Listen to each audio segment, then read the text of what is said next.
Now I'm going to go over Baylor men's basketball roster and break it that down. And not only that, the ceiling and the floor of this team. And hopefully the defense does improve from last year because remember, according to Ken Palm, we're like in the 107th in the country, yet the offense was number 2. So defense matters. And we all know. I'm going to go position by position, and it's a. Granted, I know one player's out for the year, and Giannis Jonga, number 41, but he was already going to redshirt this year anyway. So including him, it's a 1, 2, 3, 4, 7, 8, 9, 10, 11, 12, 13, 14 player roster. That does include 2 walk-ons, by the way. So obviously he's Missy, number 21, 7 foot, 235-pound center. That's a freshman. I heard a lot of great things about him. Of course, now the forward position, he's the only true center on the team. But I will say Jonathan Chachua and Joshua Juwuna can play center too at the 5 position. So Jalen Bridges, actually number 11, has grown a few inches apparently. Because he's 6'9", 225 pounds at forward now. Caleb Bloner, 6'8", 235 pounds at forward as a senior. And both Jalen Bridges and Caleb Bloner are seniors. And they do have one more year of eligibility. We have to wait and see what happens in the offseason. Then it's Giannis Jonga, number 41, 6'7", 210-pound forward. That's a junior, and he will not play this year, as we all know, due to torn ACL. But he was already going to get redshirted anyway. Then it's Joshua Juwuna, 6'10", 230-pound forward. That's a sophomore. Then it's Jonathan Chachua, 6'8", 250-pound forward. That's a senior, and he's definitely done after this year, no matter what. And of course, there's Jacoby Walter, which he's a forward at number 4, 6'5", 280-pound forward. That's a freshman from McKinney High School. So yeah. And according to the Baylor website, though, they put him as a guard. But according to ESPN, he's a forward. Yeah, it's one of those deals. And of course, now I'm going to go over the guard position. If you want to include Jacoby on that list, go right ahead. There's Omar Ajabello Bola, number 25, 6'4", 205-pound guard. That's a freshman. He's a walk-on type. Maybe get a scholarship down the line. We have to wait and see. Ray J. Dennis, number 10, 6'2", 180-pound guard. That's a senior, and he's done after this year, no matter what. So, D'Antoine Grimes, number 12, 6'2", 190-pound guard. That's a junior. There's Mira Little, number 1, 6'4", 185-pound guard. That's a freshman from Finland. There's Langston Love, that's 6'5", number 13, 6'5", 210-pound guard. That's a sophomore. Then there's Jaden Nunn, 6'4", 109-pound guard. That's a junior. So really, now who do I think is the starting 5? I have to think Jonathan Chachua or East Missy's going to be in that spot. I don't see both happening at all. So it's one of those two, Jalen Bridges, of course Ray J. Dennis, Jacoby Walters, and possibly either Jaden Nunn or Langston Love. So really, we have 7 guys capable. Of course, I would think Joshua Juwuna comes off the bench. Potentially comes off the bench. And of course, Mira Little. Like other guys could be playing like Mira Little. And D'Antoine Grimes could play at the guard spot if they have to.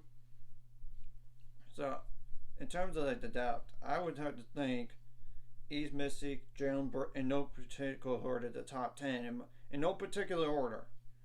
East Missy, Jalen Bridges, Joshua Juwuna. I forgot to mention Austin Sachs, number 20, 6'7", 200-pound forward. That's a senior, but he's a walk-on type. I'm not sure if I mentioned him already, so I apologize if I repeated myself. There's Jonathan Chachua. So 1, 3, 4. Of course, Jacoby Walters has to be on that list. Ray J. Dennis, Antoine Grimes, Mira Little, Jane Lane, and Langston Love. So that's the top 10 in my opinion. And we're going to get tested right off the bat because we're going to have to play Auburn in a neutral site game coming up, which I will do a preview on that later on this week. And Auburn's like a receiving votes team, but they return a lot of stars. Of course, we do have to play a lot of quality games in there, like Duke, Michigan State. I'm not going to say, of course, we know the Big 12 is already tough as is, and you already know the schedule. So we already know the Big 12 is going to be the toughest in the country. But and of course, we're either going to play Pitt or Florida, depending on that result of that game and our game with Oregon State as well, in the NIT season tip-off. So, and Pitt was an NCAA tournament team, so that's a potential. But in terms of like just Cornell was all right. And Northwestern State didn't even make play in the postseason last year, but the head coach was a former LSU coach. So I got in trouble. Let's just keep that in mind. Of course, yeah, Michigan State, Duke, Auburn, potentially Pitt. Cornell, when you look at their team from last year, they were good, but not great. Of course, we already know the Big 12. So what do I think is the floor for this team? I know we have seen this in the past, and it all depends about matchup, and we already know in men's basketball the matchups do matter. I mean, in the first round, the first weekend is insane. So maybe like around 64, around 32. I really do think that. So, like, that's just for NCAA tournament. I'd say number 2 in the Big 12, right behind Kansas. I just don't know about winning the conference at the Big 12 this year for the men's basketball team because of Kansas in the way. But you never know. You never know, though. I mean, that's the thing. Now, for the floor, the floor of this team is more like around a 32, 64. Like, I apologize if I repeat myself. And maybe like number 4 in the Big 12, or somewhere in the top half of the league, like no worse than 6, which I don't know if that's really realistic or not, but you never know. And hopefully the defense does improve, and we do need to stay healthy too, because that does matter, and it's all about matchups in the NCAA tournament anyway. Because we remember that 2022 year season, we just ran into North Carolina, and you know what happened in North Carolina? They went to the national title game, despite being like an 8 or 9 seed. I'm just telling you, and Creighton was a lot. They were better than that seed last year too. But I'm just saying.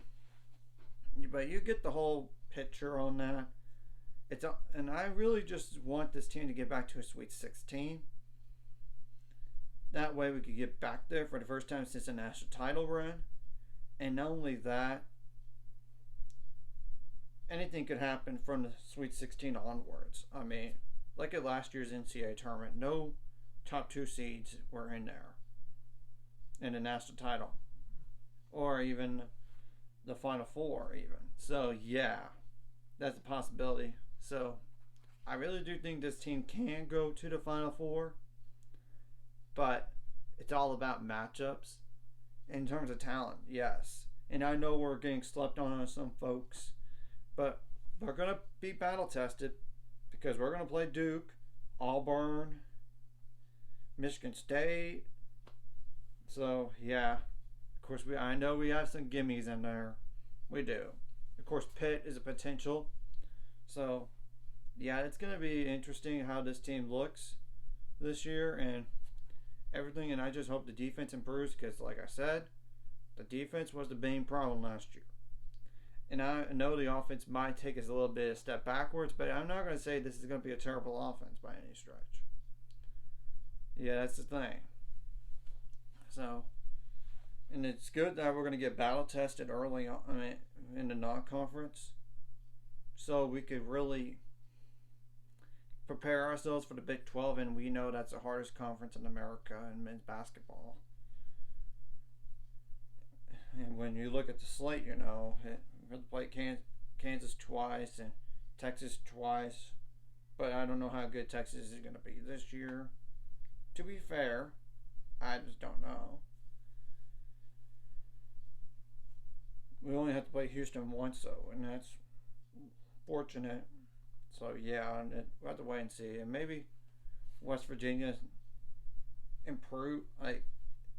proves us wrong, but we don't know about Raekwon Battle for them right now, and Texas Tech's dealing with a new head coach, and I do think Houston is most likely to have the easiest transition into the Big 12 this year, but in terms of number of wins, but at the same time, the American is not the same as the Big 12 in terms of competition, and especially in with quad one games.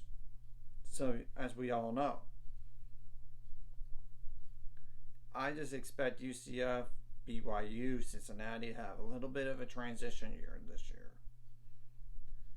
and we have to wait and see from there and everything. And this is just me saying the floor for this team is somewhere in the top half of the league still, but not number 2 per se.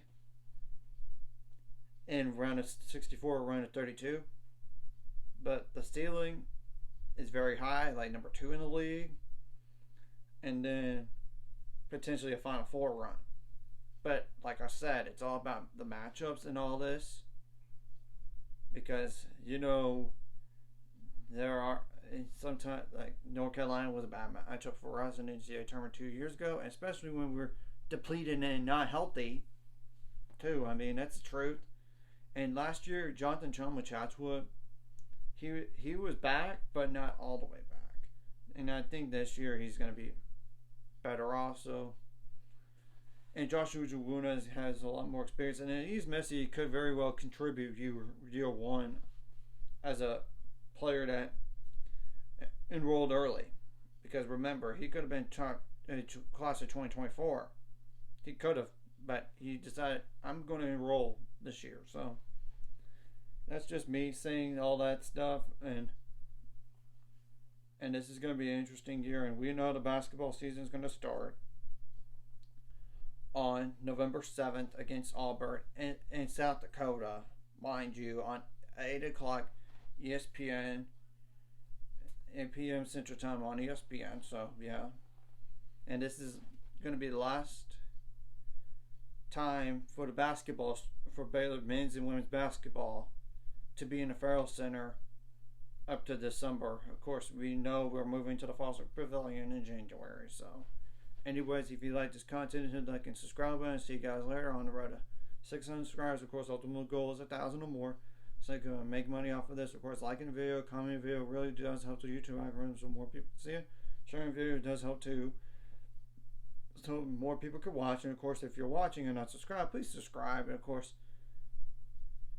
hit the notification bell as well, so you don't miss any of these videos here. And this is just a brief overview of this men's basketball team, and I do think the ceiling is very high, and hopefully we can stay healthy and play a lot better defense. And we're a taller team in terms of wingspan too, which is going to help big time. So that's all.